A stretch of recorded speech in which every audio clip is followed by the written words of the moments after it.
Non, l'islam, pour nous, n'est pas pareil.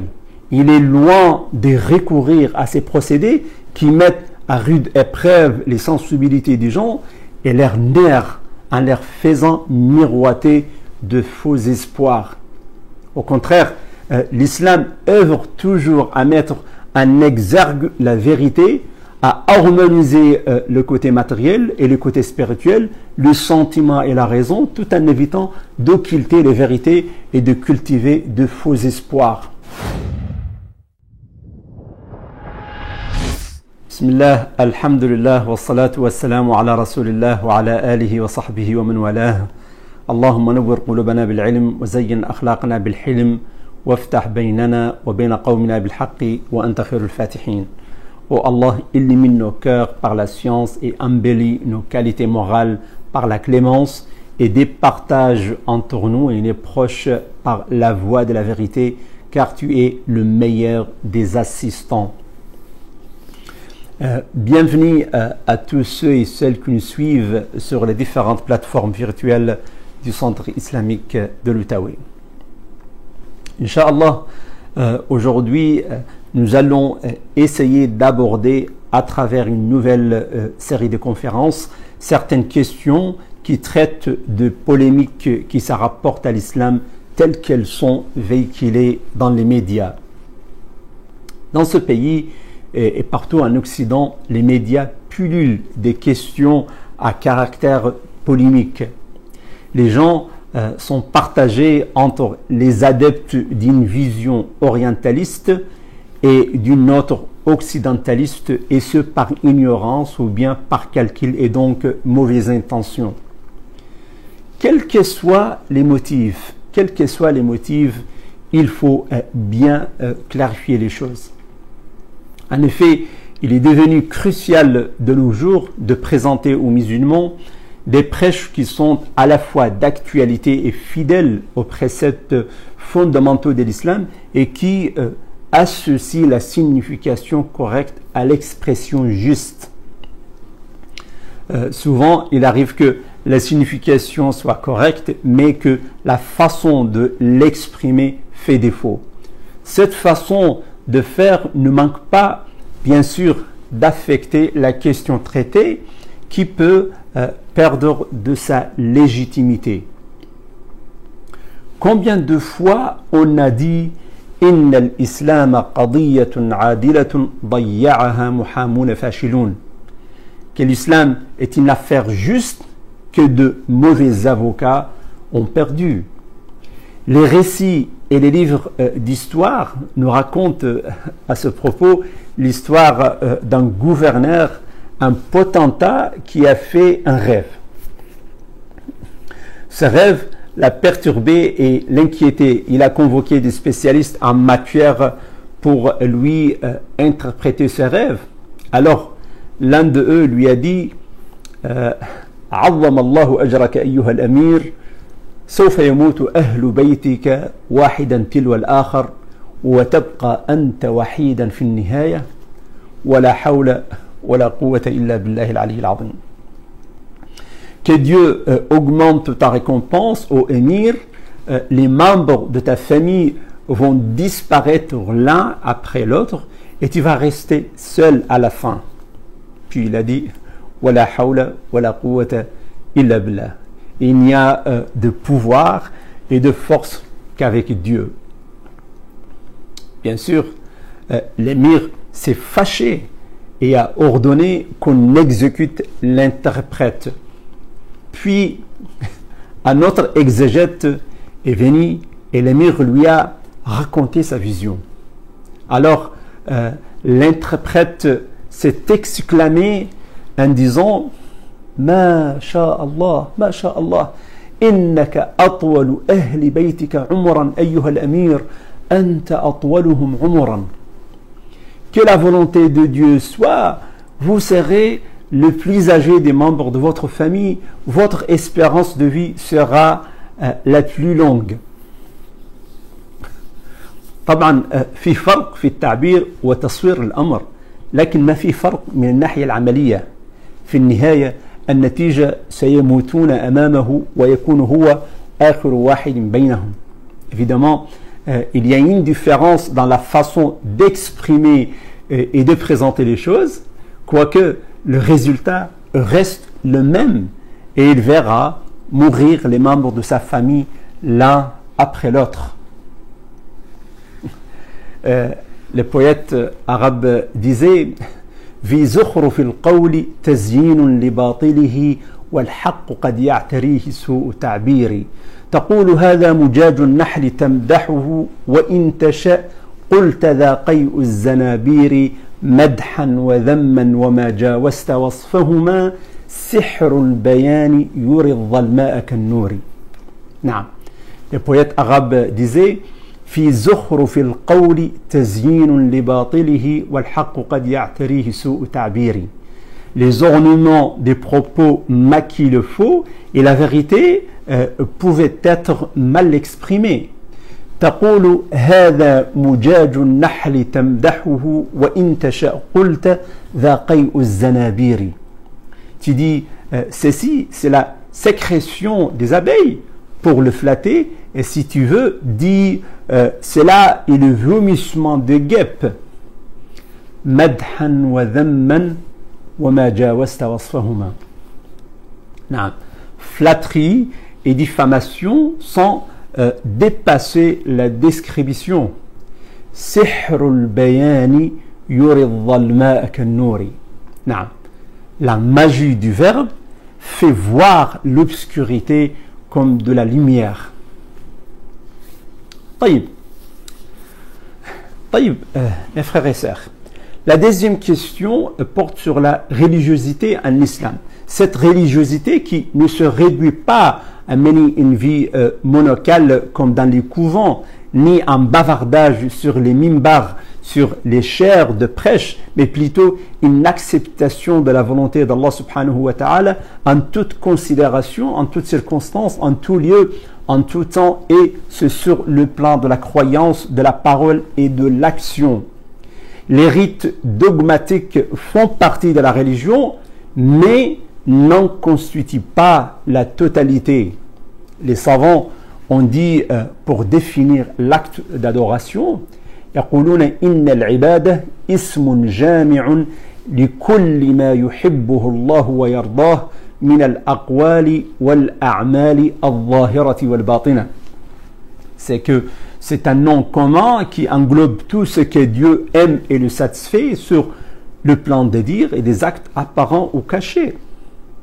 Et Allah subhanahu wa ta'ala dit à ce propos وَمَا خَلَقْتُ الْجِنَّ وَالْإِنسَ إِلَّا لِيَعْبُدُونَ.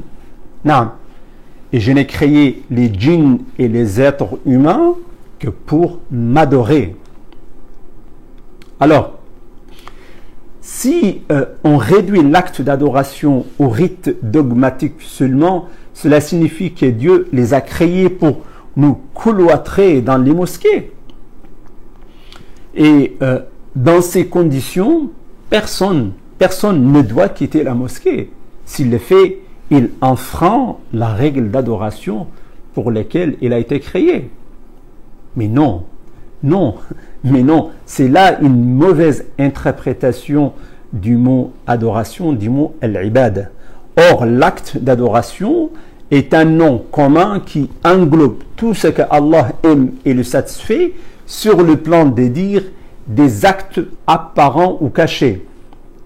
Aussi, rendre justice est un acte d'adoration, un acte de dévotion, jugé sur la base de ce que Dieu a révélé, ainsi que l'acte de subvenir à ses besoins propres et aux besoins de sa famille. Tout cela fait partie de l'adoration.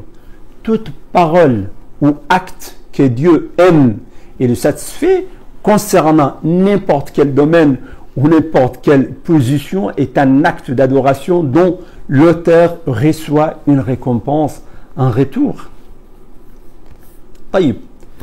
Aussi, ce que nous pouvons affirmer en ces lieux, mes chers frères, mes chères sœurs, c'est que l'islam est exempt de toute démagogie. Qu'est-ce que en fait la démagogie? C'est un mot grec qui signifie un ensemble de politiques auxquelles recourent les hommes politiques pour tromper les gens, les appâtrer et pour parvenir au pouvoir. Elle s'est réduite à un bavardage creux, sans logique ni consistance, par lequel l'intervenant tente de séduire les auditeurs par des mensonges et des tromperies, comme le dit le proverbe arabe « Tasma'u ja'ja'atan wa la tara tahinan » Naam, tasma'u ja'ja'atan. Tu entends un bruit sourd sans voir de sémoule. Ainsi, toute l'opération se réduit à une moquerie pour abuser les gens par des belles paroles creuses sans consistance ni logique. Non, l'islam pour nous n'est pas pareil. Il est loin de recourir à ces procédés qui mettent à rude épreuve les sensibilités des gens et leurs nerfs en leur faisant miroiter de faux espoirs.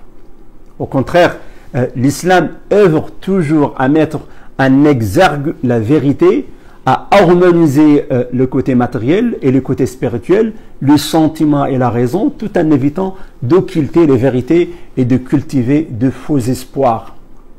Allah subhanahu wa ta'ala dit à ce propos dans la sourate Al-Isra وَلَا تَقْفُ مَا لَيْسَ لَكَ بِهِ عِلْمٍ إِنَّ السَّمْعَ وَالْبَصَرَ وَالْفُؤَادَ كُلُّ أُولَئِكَ كَانَ عَنْهُ مَسْئُولًا وَلَا تَقْفُ مَا لَيْسَ لَكَ بِهِ عِلْمٍ.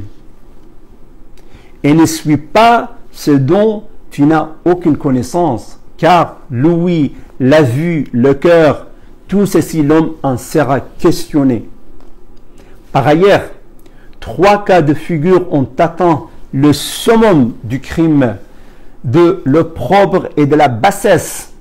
Un souverain menteur, un chef de famille pauvre et orgueilleux, et un vieux adultère. Le vieux adultère qui, après avoir épuisé ses forces, sa santé et sa jeunesse, trouve encore les moyens d'enfreindre la loi divine, se met en position de déviation grave. En effet, la foi ne côtoie jamais l'adultère. Une tradition rapportée dit à ce sujet « La yazni zani » لا يزني الزاني حين يزني وهو مؤمن. نعم. لا يزني الزاني حين يزني وهو مؤمن. Celui qui commet l'adultère ne le fait pas en étant croyant. في حديث آخر إذا زنى العبد خرج منه الإيمان فكان كالظلة فوق رأسه فإذا أقلع عاد إليه الإيمان.